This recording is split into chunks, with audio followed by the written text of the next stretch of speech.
کھانے کے بارے میں پہلی بڑی ہدایت تو یہ دی کہ کیا کھانا ہے اور کیا نہیں کھانا. دوسرے مذاہب کے پاس نہیں ہے یہ ہدایتیں. کھانے میں پھر گوشت کو کیسے کھانا ہے, اس کو ذبح کرنا ہے. مخصوص جانوروں کا گوشت کھا سکتے ہو. جو لوگ یورپ جاتے ہیں کتنے پریشان ہوتے ہیں, وہاں سے کالز آتی ہیں حضرت حلال نہیں مل رہا, کیا کریں. ابھی چائنا میں ہمارے ایک دوست نے مجھے تصویر بھیجی کہ میں چائنا آیا ہوں, حلال کے چکر میں ایک ہوٹل میں گیا ہوں کہ بھائی حلال ملے. کہہ رہے ہیں تو ہوٹلوں سے بدبو اتنی آتی ہے, ہمارا کوئی گندا بھی ہوٹل ہوگا نا تو قریب سے گزرو گے تو کھانے کی بہرحال خوشبو آئے گی, مزہ آ جاتا ہے. نہیں بھی دل چاہتا تو آدمی کہتے ایک چکر تو لگا لو, چاہے گندا ہی ہوٹل ہو. تو وہ کہہ رہے ہیں کہ اتنی بدبو ہوٹلوں میں, اتنی بدبو. کہہ رہے ہیں بالآخر ایک ہوٹل میں گھسا, وہاں لکھا ہوا تھا حلال. تو وہ جو چکن آئی نا حلال, اس کی انہوں نے واٹس ایپ پہ مجھے اسی وقت تصویر بھیجی کہ یہ حلال ہے. وہ پوری مرغی رکھی ہوئی عجیب, دیکھ کے اس کو گھن آ رہی ہے, اس کی سب کچھ صفائی نہیں کی ہوئی, ایسے ہی زندہ ابال کے لا کے رکھ دی, اس پہ لگا ہوا ہے حلال ہے. تو کتنی پریشانی ہوتی ہے مسلمان کو کہیں جا کے کہ بھئی اللہ نے منع کیا ہے وَلَا تَأْكُلُوا مِمَّا لَمْ يُذْكَرِ اسْمُ اللَّهِ عَلَيْهِ, جس جانور پہ اللہ کا نام لے کے ذبح نہ کیا گیا ہو اس جانور کو مت کھاؤ. اور یہ نہیں ہے کہ ریکارڈنگ چلا دی اللہ اکبر کی. اللہ نے کہا جس جانور پر اللہ کا نام لیا گیا تو لینے والا انسان ہوتا ہے, ٹیپ ریکارڈ کا ذبیحہ حلال نہیں ہے.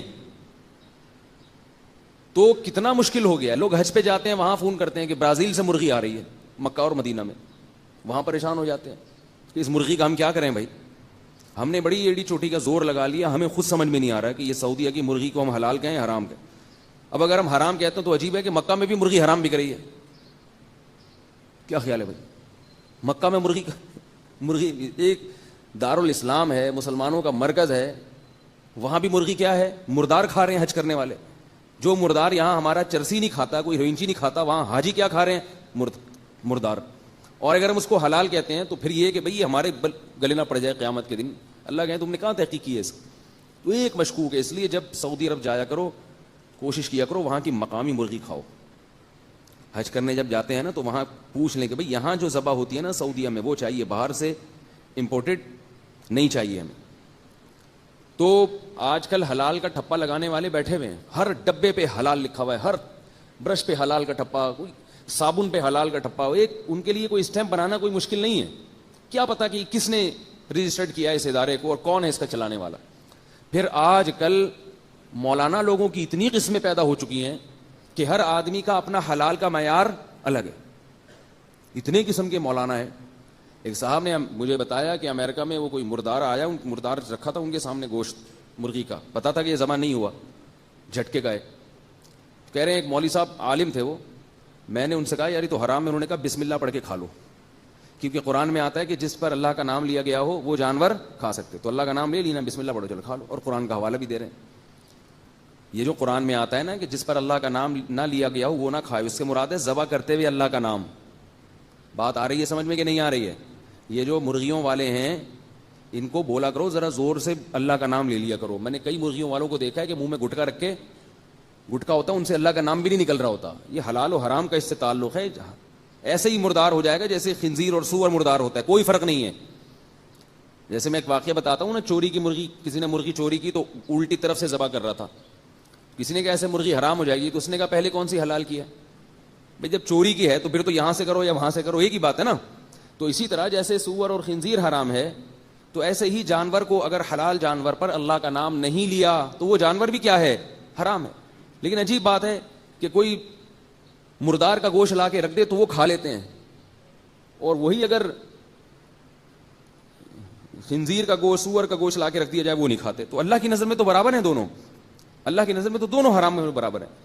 اور عجیب بات یہ بھی ہے کہ چوری کا گوشت کھا لیتے ہیں. ہمارے یہاں بچپن میں ایک پوری ٹیم تھی نوجوان لڑکوں کی جو مرغی یہاں چوری کرتی تھی اور وہ کھاتی تھی. تو ہم ان سے کہتے تھے اللہ کے بندو یہ تو اپنے پیٹ میں حرام کیوں اتار رہے ہو. تو کتنی سخت پابندیاں لگائیں اسلام نے.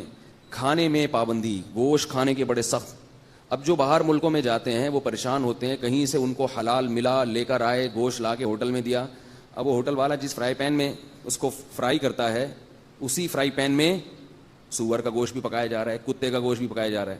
پھر وہ فون کر کے پوچھتے ہیں حضرت اتنی مشکل سے کہیں سے حلال مرغی پکڑی تھی, اس کو ذبح کروایا, فلاں ہوٹل میں پتہ تھا مسلمان ذبح کرتے ہیں, وہ لا کے جب بنوایا ہے تو وہ تو اسی فرائی پین میں کر رہے ہیں, تو کیا یہ حلال ہے؟ ہم کہتے ہیں حلال بولو نا بھائی, نہیں. وہ تو نجس ہے, پلید ہے. جس برتن میں سور پکایا ہے اس کو جب تک اچھی طرح دھو گے نہیں, آپ اس میں نہیں, تو کہتے ہیں ہوٹل والے کہتے ہیں ہم تمہارے لیے فارغ بیٹھے ہوئے ہیں کیا, جب بھی کوئی مسلمان ہے تو پہلے برتن کو اچھی طرح مانجیں پھر تمہارے لیے پکا کے کھلائیں.